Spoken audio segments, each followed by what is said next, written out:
काँग्रेसचा एक बडा नेता भाजपच्या गळाला लागण्याची शक्यता आहे। सातारा जिल्ह्यातील काँग्रेसचा नेता भाजपमध्ये प्रवेश करणार असल्याचं प्रकाश आंबेडकरांनी म्हटलंय। त्यांना राज्यांचा राज्यपाल व्हायचंय असं प्रकाश आंबेडकरांनी सूचक विधान केलेलं आहे। तर कराडमध्ये बोलताना प्रकाश आंबेडकरांनी हा गौप्यस्फोट केला। सातारा जिल्ह्यातील काँग्रेसचा तो बडा नेता कोण या संदर्भातल्या चर्चा आता सुरू झालेल्या आहेत। तर प्रकाश आंबेडकरांच्या दाव्यानं सगळ्यात मोठी खळबळ उडाल्याचं चित्र सध्या पाहायला मिळतंय।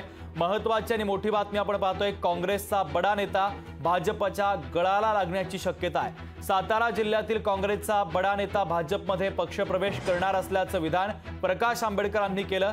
त्यांना राज्याचा राज्यपाल व्हायचं असं सूचक विधान देखील प्रकाश आंबेडकरांनी केलेलं आहे। आता तुमचे काँग्रेसचे कार्यकर्ते आमच्या प्रचारामध्ये आहेतच।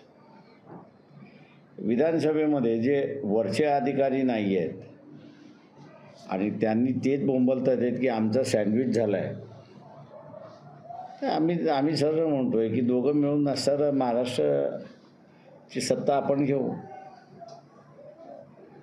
पण तुमच्या जिल्ह्यामधला असणारं एक फार मोठं प्रश्न आहे,